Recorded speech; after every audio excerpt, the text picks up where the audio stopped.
going to help so much against the burst damage. But then you've got Grave as well as another possibility, but different, maybe just worried about their lockdown. If you go Dazzle, you have 0 lockdown. Not that that ever kind of hurts Secret when they've had, like, you don't need the lockdown. When you've got this 5-man pushing army, you just force the opponents to come into you because you're taking down their towers. And I mentioned the puck as an option for mid lane, and you said that it could still end up being in the off lane. Looks like TongFu are going to give that some respect as they ban that out here. Ooh. And Vici Gaming Potential end this lineup on a very strange note as they go for the Morphling, but it's not a core Morphling, it's probably a support lane. You don't think it's offlane? The offlane, yeah, support. Oh yeah. I guess support, but utility, whatever you want to call it, whatever we call the offlaners that don't right-click people.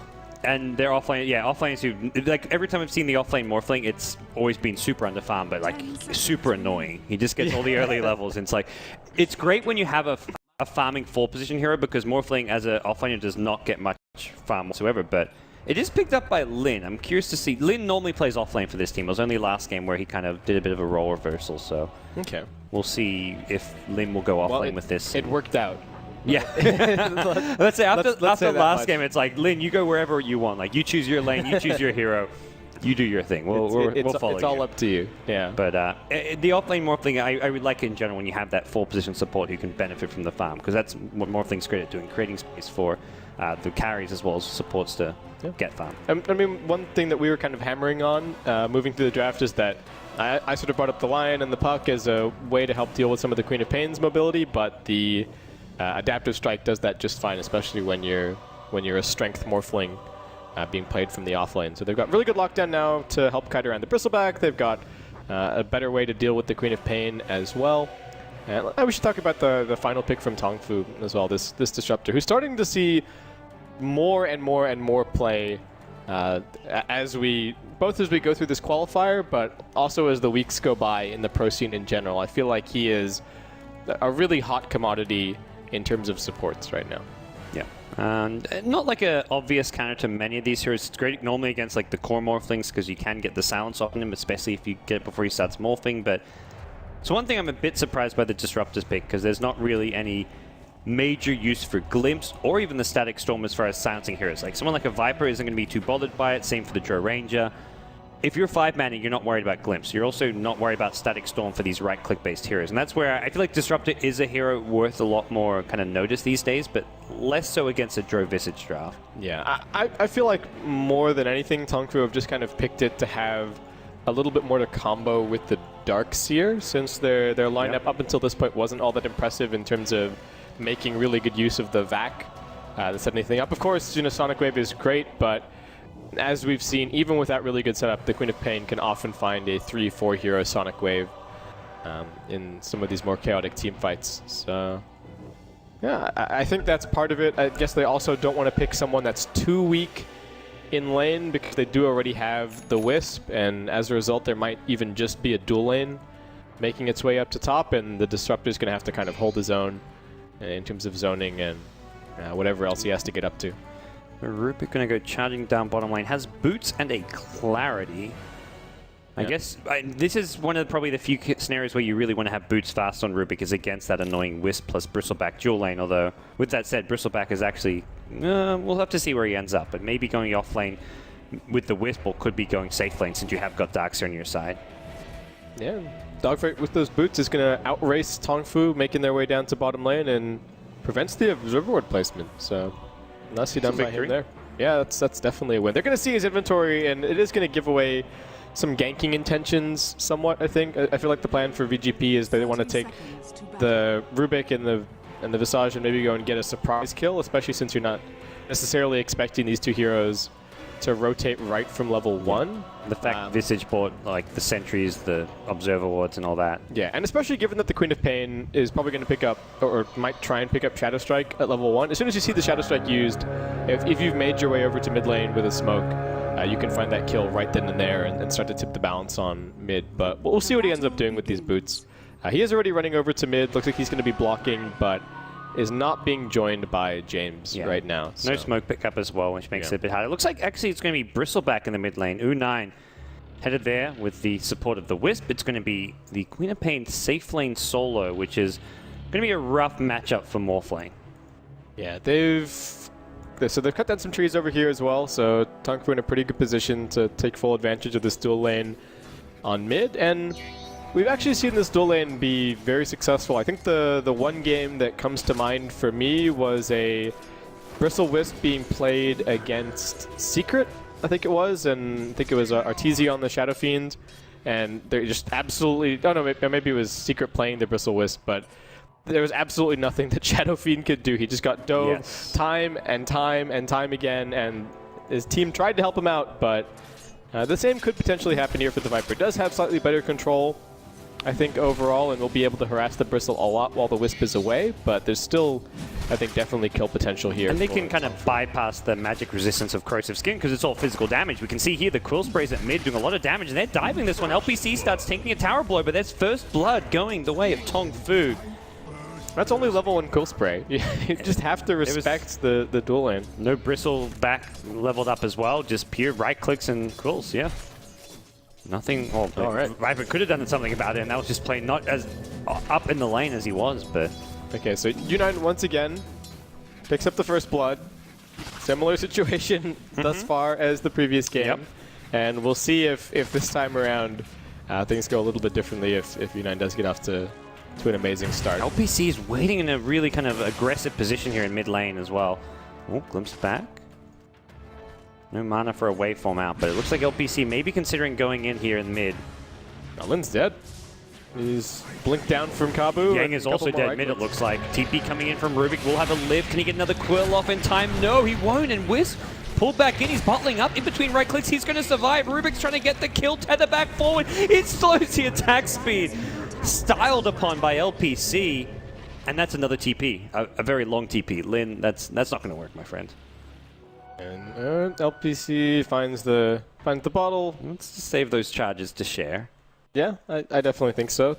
U9's waiting for him back at mid lane. Could even drop his bracer, get a little bit of extra regen out that way. LPC taking a very long, taking the long way around. Worried here. about that Morphling, like, I think coming on through. Could get another set of stacks up here as well. I think he's realizing, oh, I took a really long way around. Hey, there's some stacks right here. Let's set those up, and then we can go and talk about healing up. Yep. U9 on the mid lane, and just probably trying to kill the Viper again. Honestly, at this stage, they've already got their 1 point up in the goo, and not much has really changed except that TongFu are in an even better spot. All right, well, back to the mid lane comes Wisp, and it looks like they want to go in. They have the nasal goo. LPC trying to kite around the poison. Can't bottle up for now, but we'll be able to do so soon. One more Quill Spray going to be needed. It looks like Yang brought down once more. Dogfight late on the TP, and Bristle back. Oh, brought down by the tower, just barely. Gets the revenge kill, and Rubik gets level 3 off of that, but this has been a rough time for Viper. Yeah, and I mean, we talked about it during the draft that you're picking these Drow Ranger lineups so that you can get ahead in the laning phase and make really good use of the Precision Aura, but thus far it hasn't really been working out for VGP. They do have really good farm on XLL, but getting matched by Kabu over on top, and Viper also kind of picked as that lane dominating hero, create an uneven situation on mid lane, and that's also not happening thus far. So that aspect of the lineup not there, and whoa, Visage just dies to red bottom. Okay. It's very low, but LPC is there to heal him back up. And now has an urn as well. LPC going to refill his bottle and pick up some more wards for himself and his team. This is definitely one of the, I would say, one of the more successful ways we've seen teams deal with Drow Visage, because Drow Visage has a lot of offensive power, but very weak as far as when they put on the defense. If you're diving them, if you're getting aggressive, have heroes like a Wisp Bristleback who can gain some momentum, you cause problems. It's Haste Ion Shell Wisp, James. There's no way out, my friend. He throws the Grave Chill, but the move click is going to come in, and LPC just runs him down. Oh my god. Sad times. Solo kill for LPC. Yeah. That's his urn charges too. That's a big deal because these urn charges give you a lot of extra damage output when you go for a gank. 150 damage this early on can make a big difference. And he may just solo kill Rubik here. Yep, with the urn charge I think he might be able to. The spirits are down, but does he even need the spirits? And no urn yet. Okay, so Rubik's boots are going to save him there. Probably had it if he had the urn charge right away and kept up with the spirits, but he had to resummon the spirits. But yeah, no big deal, just a Rubik kill. That was part of why the play bottom was so good, because he actually put the spirits up as he grabbed the haste, so he had a second set ready for the Visage. So even if he hadn't got the block to prevent him retreating right back to the tier 1, I think that probably would have been a pretty straightforward kill for him there. Thinks about diving the Viper, but maybe just trying to bait out a TP here. Viper up to 12-1 charges. This way you have to be a bit more careful about diving in here, as Rubik already making his way back towards that mid lane. There's his Tranquil Boots up now, so Dogfight's in a pretty decent position already, level 4. And as support score, that's pretty much right on par. Lin also up there in the offlane has picked up some boots of his own, but needs to get those ferried out. And in terms of an overall lead, we're about 1,500 experience and about 3,000 net worth. The advantage for TongFu as we pass the 6-minute mark here. And yeah, this is definitely not the start that VGP were hoping to see with this kind of a draft. Yeah.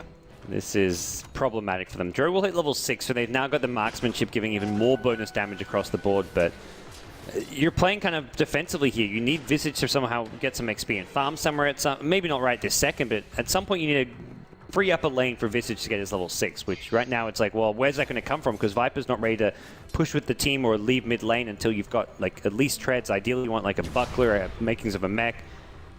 Everything on the Vici Gaming Potential lineup has just been slowed down. All their timings, they're just not going to hit this game, at least not initially. Yeah, fortunately they've got, you know, relatively item-independent offlane hero in the Morphling, so Lin with just his Tranquil Boots and probably a Soul Ring to follow that up is going to be just fine with his lot in life. And I mean, the Viper is struggling, but he's still managing to get a little bit of CS here and there, and should still be able to get the mech up at a decent clip. But the one big thing for this kind of dry lineup is being able to get those initial tier 1s, and that's where I really worry for VGP, because if this Bristleback is big enough, he can actually just come and fight immediately. Red getting slowed down bottom, tries to get the surge off with this immediate lift from Dogfight's. Tether attempted from LPC, but won't be able to keep him alive, but Kabu's now coming in, joining this fight. 3-man Gust comes out, XLL gets the silence off. Looks like a few right clicks will finish him, but he does manage to drop the Queen of Pain, and it's a 2-for-1 thus far. Looks like Dogfights might be all right. LPC's chasing for him. He's got this Urn Charge. Boot, but hit him with the Spirit Balls, and that's a kill, but not enough movement speed coming out for the Wisp to keep up until he walks into him. Oh! Very close to bringing him down. LPC tries to chase a bit further, but... Best Tranquil Boots. Yeah, and one of those games LPC's like, man, maybe I should have bought boots instead of my stick or something, but... Yeah. This is he just hit it. the nature of playing He hit Wisp. the double damage. He just needed to catch up for one auto attack, and that would have been it. But that was a big kill on Queen. Queen of Pain Yeah. TP's in, dies, and Dro even got money as well as experience for that. So Dro didn't come out too short-handed from that fight. yeah, I think VGP definitely going to be happy with that. They also got a bunch of TPs down bottom. I mean, LPC walked in, but I think both Melody Lovers and Kabu both TP down to try and help out. So it's a little bit of extra economic damage dealt on top of everything else. The Drow's not too far behind either of the lead TongFu farmers right now. And Yang was pretty contentedly just hitting creeps mid in the meanwhile while the Wisp was away. So he's catching back up. One of the bigger worries, though, when Vici Gaming Potential are ready to go for those T1 towers is that TongFu are going to have a lot of farm, a lot of their core items. They've already taken out one of the stacks with the Bristleback. They've started stacking up the Ancients. They've put a medium camp stack. Although it looks like LPC is saying, I'm going to farm this myself. More than anything, I think he just wants his level 6, but Yeah. maybe going to take some of this farm and gold anyway, since that level 6 could lead to more kills and just help out his team overall a whole lot more. As there we go. Hits level 6, has a regen rune, and he's going to be ready to get gank in here in a second. Yeah, and we have a smoke picked up for Melody Lovers as well. So it looks like it might be Disruptor, perhaps, smoking down, getting into position, looking for a glimpse back into a kinetic field, and that's when the relocate can start up, and they can converge with 4 heroes down on bottom lane and try and find some kills. It's just a level 4 Visage. If you can get on that Visage, that you'll drop so quickly. There's no familiars in play. And here comes the relocate. They don't even use the setup. The Gust is going to open up a little bit of space, but it's the Bristleback. He doesn't care too much. Nice lift from Dogfights. Buys some time, but the Glimpse is ready for Melody Lovers to bring him back. Kabu also making an appearance in this fight, as it looks like the Bristleback will be slowed up a little bit, but continues to fight through. Manages to turn his back as well, and Yang tanks the Sonic Wave. Don't think he's going to be able to get out of here alive. Will they deny him, in fact? He's got the Shadow Strike on him for a little bit longer. Lin considers it. Kabu blinks over the top of the tower as U9 continues pursuit here onto the Drow Ranger. Tries to get out, but the kinetic field keeps her locked in place. U9 finds himself pretty low on life, wondering exactly where his Wisp is. Though LPC is tethered over onto Kabu at the moment. More TPs coming bottom. VGP don't want to give this up without getting any kills, but it looks like they won't Rubik get a got sent back to single one. base as well on Oh, TPing no. in. Visage died twice during that one fight. Rubik died once, tries to TP back in on respawn, and gets sent back to base. That is a catastrophe of a fight for Vici Gaming. Darkseer just, wow, this is this is a build from Darkseer. Just he's like, ah, whatever, we just got 1 million gold. Time to buy Blink Dagger. It's like, I have money for a mech. Who needs a mech? I don't need no mech.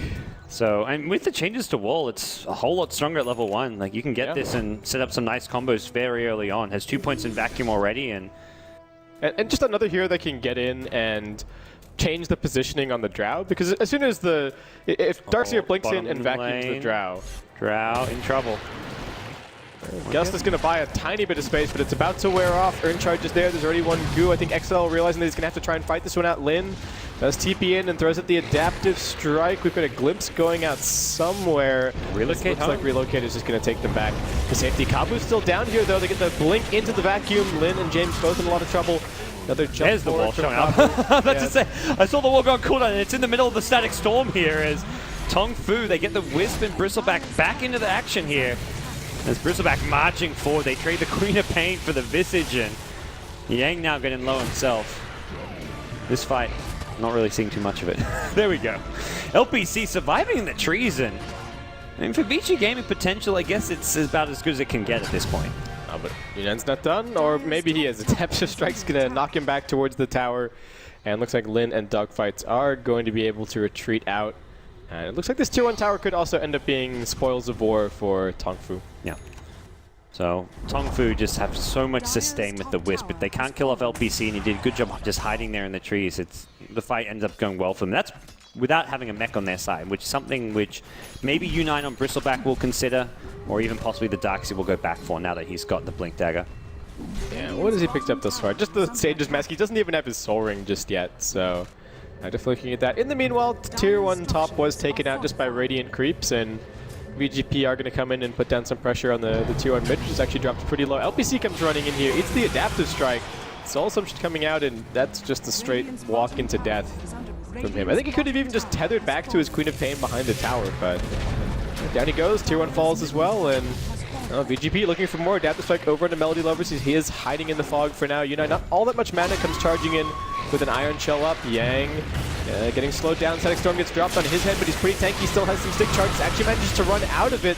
Soul Assumption almost finishes off Melody Lovers, and it looks like the Viper Strike will be enough to bring him down. Kabu trading right clicks, but gets knocked back by the Gust, and Dogfight's now running in. Still has the lift available. Lifts up the Bristleback, throws it back into the Adaptive Strike, and James just barely survives as this is going to end up being a team wipe in VGP's favor, 5 for 1. And this is the stage of the game where you don't want to be giving momentum to a Drow Visage lineup. You get Visage's level 6 familiars, there's some big nuke damage coming online, Morphling's ready to go, and suddenly Drow Visage can just push and take down towers and even take team fights at this point really easily. So TongFu just, I mean, they threw away all of their lead from that last couple of minutes. Yeah.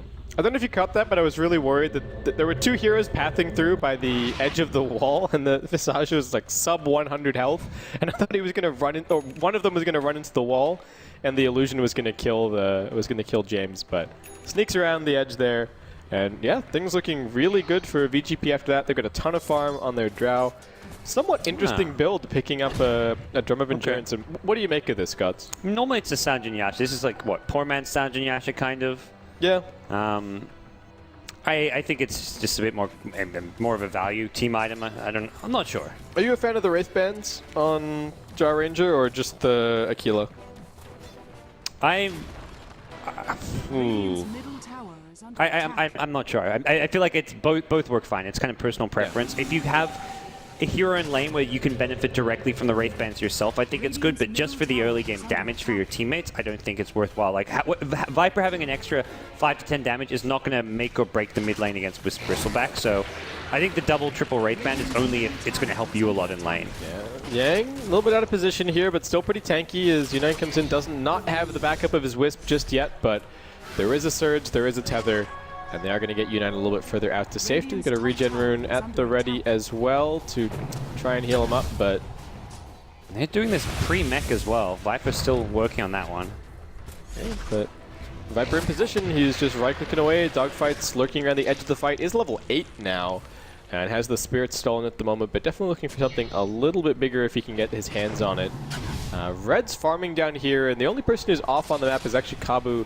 heading towards top lane, about 500 gold away from finishing up his action. Except at the blink, the Vac, it's on forward, but they don't get the kinetic field static storm down perfectly. Yang just tanking and keep on right-clicking. Actually, XL is trapped inside. Lin does manage to waveform forward onto 4, catches at a couple. Sonic Wave stolen by Dogfights and thrown back onto U9, but VGP have already lost 2 of their cores. They've got no damage left as well. Red's going to be able to chase down Dogfights, and Lin doesn't have an escape right now. He's going to get waveform out. Maybe he has an escape now with the TP. Anything to cancel it. No glimpse for another couple of seconds, and Rubik actually got out as well.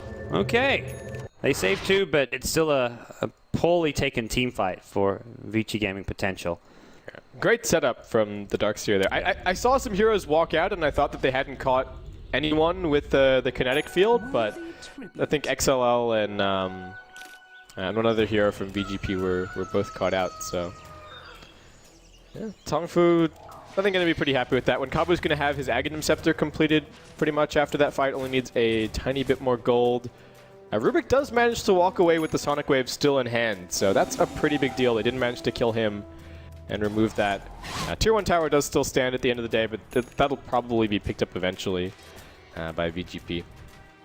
We'll see where VGP look to go next. This Drove Visit something that you don't want to just slow down with, but at the same time, not really equipped to keep pushing. The one thing they really lacked there was the mech. Like, that full combo went off, and it didn't actually kill everyone immediately. If they had a mech there, just meant, like, Drow probably still ends up dying. Viper was fairly tanking the front lines. Definitely would have been able to kill off the Wisp a bit quicker and do a lot more. And not having a mech there really cost Vici Gaming Potential. Yeah, probably getting a little bit over-eager, a little bit ahead of themselves. The last couple of fights had gone quite well. Then they had a bit of a head full of steam after the way that the mid-fight had gone. And as a result, they do end up being punished somewhat. We're pogoing all over the place on experience and gold, but we're back in TongFu territory for experience, about 2K. And about 2.5k net worth for them as well. What else have we got? We've got some Arcane Boots over on Melody Lovers. LPC is just grabbing some tank items, has some power treads, and a cloak right now. And interestingly enough, U9 is going to opt to complete the Crimson Guard as his very first item. Do you like this, or do you wish that this was a BKB or an SMY, perhaps? Even the mech, like a Vanguard mech maybe would have been more... I would have personally preferred the mech, but...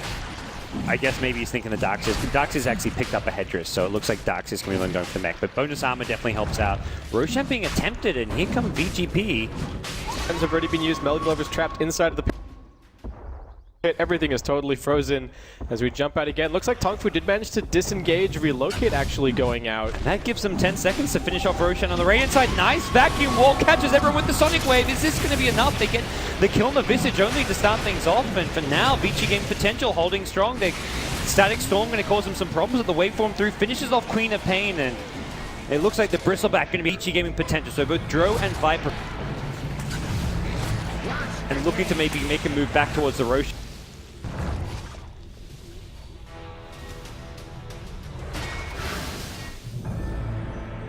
Pit.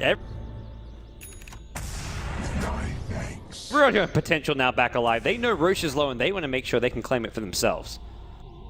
So I'm finally back now, apparently. I'm going to quickly reconnect. While you're back, I'm going to reconnect. Depth of Strike on the United. He's got his side turn to the fight right in the best position, but they do have a lift. LPC comes tethering in with the overcharge, trying to keep his hero alive. But him to his death. Yeah, but the Wisp dies immediately. It looks like U9 will follow that one up as well. VGP not looking all that healthy, but the mech's going to cool down in just a second, and they've got some earn charges to throw around as they go in and finish off the Roshan. That makes it 5x well worth it in the end, it looks like, as the Sonic Wave not going to amount to too much. Actually, Sonic Wave stole the Roshan kill. Snatched, okay. But so for anyone worth with, it in the end. For anyone with China qualifier predictions on number of Aegis snatches, that's going to mess you up a little bit more. I can't remember which region. I think I did SEA. The most unpredictable. Yeah. That was half the fun. Anyway, Kabu in some trouble bottom lane. They've still got the lift available, and yeah, one last auto attack is going to finish that one off. VGP, those buybacks turn out to be well worth it. I think that was a really heads-up play from them. They're like, okay, Roshan was low, we saw it. Everyone on TongFu have kind of spent all of their spells, the Vac, the Wall, the Static Storm.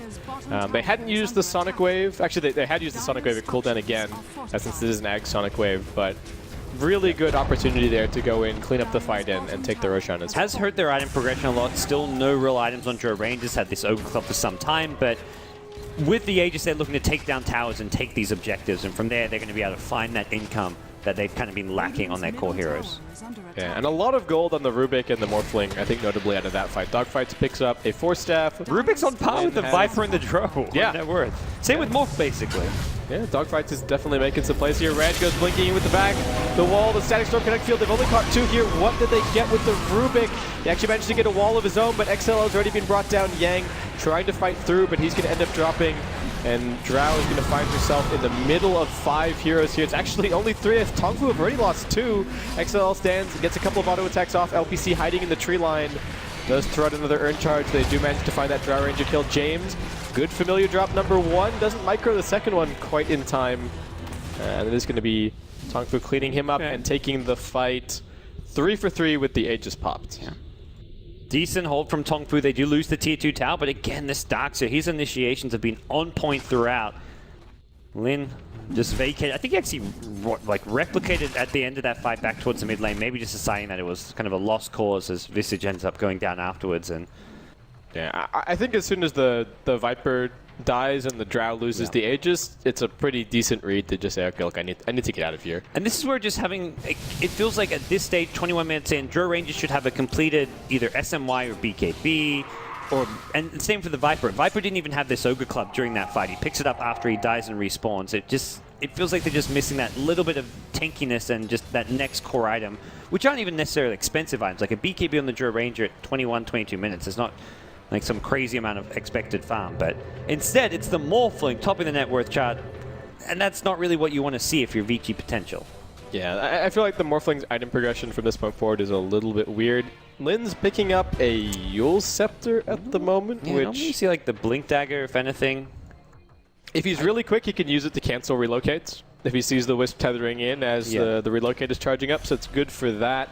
If you've got vision over the Darkseer before he blinks in as well, you can do the same thing that you do with a Hex to prevent the initiation before he even casts a single spell. So I think it's good for that, but... They were so close to scanning this Disruptor with that smoke. Instead, they're going to find a bigger target in red and mid lane. Relocate coming in from the Wisp. That's ambitious, as there's actually a Rubik wall waiting for the Wisp and Bristleback as they arrive in. That was a maybe a bit overzealous from LPC. And looks like Dogfights might even be able to get another use out of this wall of Replica that he has stolen right now. I think it was the rank 2 spell steal, so pass that around for a little bit longer, and BGP just setting up shop to get some pushing done here in mid. They do need to respect the fact that the Darkseer is respawning in less than 20 seconds. Kabu also coming in, or potentially coming in for the top lane to try and get something done. As Unai. They'll drop the tower quickly though, no glyph available, and Unai could consider going for a deny. Not going to have relocate. He's just in over his head here. There's also counter initiation for the Darkseer. Well, that'll save his life for now. Instead, they're going to find some new targets. It's LPC on the Wisp. Yang going to push towards the high ground. Really wants this kill, but Darkseer's respawn now. They're going to be wary of that vacuum initiation. There it is. Vacuum wall. Catches a couple. The wall now comes out, and TongFu going to repel Vici Gaming Potential. They bring down the Viper, and with that, a lot of the damage output has been lost. XL on the Drow still fighting and holding strong. Kills off Darkseer. That's 3 dead. Only U9 as well as Karbu left alive and kicking. Dogfight on the high ground. Has a few spells left in him, and he almost kills off the Bristleback. Ags ulti from Queen of Pain gets James, and 1 or 2 more right clicks. Silences there. Karbu trying to chase down James. The Familiar Sun's available, and the blink is going to come with a scream. And Karbu slowed by 1 Frost Arrow, hit by the Familiar Suns, but Drow wants to just get the hell out of there as TongFu start to respawn. I wonder if XL could have... I don't know, he doesn't want to stick around. The Wisp actually has relocate back off cooldown as soon as he respawns. So maybe he gets 1 more kill, but I think he dies Be careful pretty quickly after that. Oh, he's got a haste. Oh, he's got haste. Never mind. Yeah. He is A-okay. He's used up all of his drum charges so far, but I think the move speed has definitely been helpful for his team, especially in just disengaging from the vacuum. Yep. As well, you pop the drum charge, then everybody spreads back out and running from Bristleback. Yeah, that definitely helps as well. Seen a few drum pickups against the Bristleback, and that's something where it helps your team as well as yourself. Yeah, so we're still totally neck and neck at the moment. I feel like that does... I was going to say that I feel it favors TongFu a little bit, but I feel like that's just... I'm hardwired to say, oh, you know, the Drow Ranger lineup is going to fall off a little bit, though I'm not so sure. Viper can definitely go the distance. Viper, along with the Drow with Frost Arrows, are going to make life very difficult for the Bristleback moving towards the late game. And he is a very big source of damage for TongFu. So I think they do actually match up pretty well if this game drags on. And VGP at the moment are sitting pretty. They still got tier 1s up. They've got pretty good control over the map. And they're finding good farm, though they're sort of just doing better on average. Kabu and U9 still leading the pack. I'm not a huge fan of how it's... I mean, it's not really by choice. It's just who's been alive and just happened to get kills in these fights. And that's where, like, ideally you'd want maybe a bit more farm on your Visage to have an Ag Scepter and a Stolar Crest by this point. You'd want a bit less farm on your Morphling and more towards the Drow and the Viper. But even the Rubik feels like... Yeah, it's great to have these kind of items on a Rubik, but not at the cost of your teammates. But yeah, I'm questioning a little bit what the value of this double Yule Scepter between the Morphling and the Rubik is. Of course, it's a nice item. It's move speed. It's a little bit more control. You can kite around the Bristleback, especially since he doesn't have a BKB. But I feel like you said, you definitely wish that you could transfer that gold to your Visage and you could give him an Aghanim Scepter and a Soul. One of the nice things you can maybe try and do with this is counter the Darkseer combo. If one of those two heroes isn't caught in the vacuum wall, you can try and cancel the follow-up spell. Yeah. And prevent that combo from coming off. But I mean, again, these are going to be those kind of fast... If you want to make these Yule Scepters worth it, you have to make those kind of plays. Cancel, relocate, prevent the Darkseer combo from going off when he blinks in with some Fast Fingers Yule's usage. That's going to be what can maybe justify these pickups. Yeah, and VGP, they're smoked right now as TongFu are going to TP in, looking to defend their tier 2. Want to try and stem the bleeding somewhat gold-wise, but they get caught off to the side. Red gets hit by the Adaptive Strike, and he's going to be brought down. The Yule sends Melody Lover skyward, and he gets lifted up once again by the Telekinesis. Does manage to drop the Kinetic Field Static Storm, but Dogfight's off to the side. Manages to use the Force Staff. Kabu trapped with the Adaptive Strike, and they're shifting focus over onto U9. LPC going to do his best to relocate him over to the high ground, but he's only bringing back a corpse. Oh, and Bristleback's already gone. Maybe going to be dying once more. Wisp. Come on, Kabu, just Sonic Wave him. 1. Can he get the tether? Oh, tries to get the tether out. Nice lift from the Rubik. Brings it back to the low ground. They actually don't... I don't know if they realize right away that they actually hit that, and Viper, okay, he'll make sure they get the kill. As a stolen Scream comes the way of the Rubik. And they'll get the tier 2 top tower. This is where Potential... It feels like this is where their draft was meant to be, around the 20-minute mark, but they've reached the point. They've BKB on Dro, they're finding some good fights. Viper's now nice and tanky. Visage about to reach Aghanim Scepter in about 100 gold. It just took him a bit longer to get there than you'd normally think it would. Yeah, definitely not as one-sided as we have seen some Gyranger games be, but it's just that... it's that consistent tower damage, and TongFu kind of having some difficulties now getting... Very unforgiving. Like, you get one pick up on a Darkseer when he doesn't have buyback, and suddenly you've lost a team fight as well as a couple of towers, and in this case, it's a tier 3 tower going the way of Vici Gaming Potential. Oh, Red sizing up at the moment to try and drop a vacuum. Going to bring Yang and XLL back in here. The Sonic Wave gets dropped as well, but the mech is already there. Red being focused, Adaptive Strike used, but the Stolen Wall comes out. XLL with the BKB does manage to find his way over to the high ground. U9 gets lifted and Viper struck, and he's going to retreat back to the safety of his team. A defensive Yules from Lin sends him skyward as he will just replicate back to his teammates. And that's TongFu investing a lot, but not finding any kills. And it looks like Potential just going to try to get out. They have got to relocate to try and get some pickoffs here. Yules on a full stuff of belly is just going to Yules TP out, and that relocate not going to come in time to do anything about it, as Io actually relocated back to base. Okay. Maybe either a double tap or just wanted to go back and heal up. U9 realizes that there's still a tier 1 tower mid, so he's gonna give up on that chase over on the Viper, and you could just see it in the way that TongFu played after that fight. They knew that they'd invested a lot using the Static Storm and the wall and everything else, and not getting any kills there really hurts. I don't know if VGP will quite be able to pick themselves up and go and take another attempt at the racks, especially since there is an Ag Sonic Wave, but Roshan's respawn. So if they've scouted that out, that could definitely be what they look for. And get some James is heading over there right now. Darkseer wall still on cooldown for another 20 seconds, so maybe a small window before that's available, but TongFu could be making their own move towards it. They've also got no relocate at the time being, which is another problem for the TongFu squad. He could put them all on the cliff if he knows what's going on. They've got some vision. The Dire have an Observer Ward. And Red's in a great spot right now. VGP needs to be very careful. If they can get the immediate lift of the Yules, they will be able to counter-initiate this, but they don't have good vision over this angle. And Red's looking for it. He goes jumping in, but the BKB's already been used. The Aegis gets picked up by the Drow Ranger. Now Red, the wall's in a terrible spot. He's going to get focused down as VGP managed to regroup. The Static Storm Kinetic Field is going to keep them out a little bit, but they keep on charging forward. U9 looking for dogfights, but he manages to force that up onto the high ground. They run right past the Bristle onto the back lines. Melody Lovers drops, and VGP, what a fight for them. I think it's the play you mentioned. Just try vacuum onto the cliff would have been... He tried to wait for the wall and then go for the wall vacuum combo and not even put anyone up on a cliff there. Where the Drow Ranger, you trap that Drow up there, Drow's stuck and maybe out of the fight if you can fight around her range. Instead, you lose a team fight and suddenly pushing forward is Vici Gaming Potential with Aegis in hand and a lot of right-click damage with the Drow Aura. And Familiars are up top going for the racks.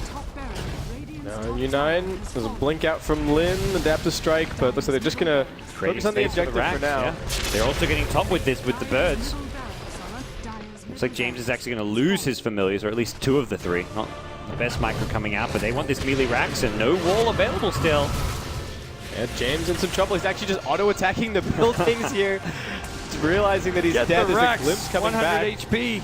Doesn't have the damage, unfortunately. I think they're going to go back in. Viper thought about it with the BKB, but not going to be able to finish it off. And looks like for now, the melee racks will be left standing. Viper got glimpsed and then just TP'd out as soon as he landed in the glimpse location.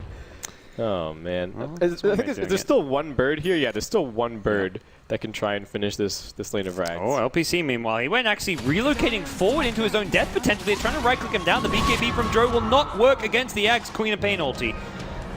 As Drow Ranger respawning in just a second is going to turn tail and run, it looks like. Sidestep will make it stand for now. LPC very low. That's going to be a target that they want to go and get flipped up again. Nice. Static Storm coming into play here. Stolen Blink from Rubik. Gets out. Back to safety. Buyback from Morphling. They want to keep on fighting this on the potential side. Feeling like they can end the game here with one more team fight. Bristleback in the front line. Slowed down. There's the Darkseid wall. Vacuum not available in tandem with this. And as a result, Vici Gaming Potential not really walking into it too much. They're just fighting around it. 4 dead. It looks like U9 going to be the 5th. It's a team wipe for Potential, as they now march towards the Diathrone. I mean, they're probably going to end this right here. Yeah, there you go. LPC calls the GG, and that is going to be it for this series as Vici Gaming Potential walk away with it 2-0. It was not the cleanest win in Game 1, but yeah. It was decent. I mean, not the perfect execution of a Drow Visage, but still really good mid-game. And that's where Vici Gaming Potential, similar story to Game 1. It seemed like their decision-making and teamfight selection was a bit better. Game 1, we saw like some kind of unexpected pick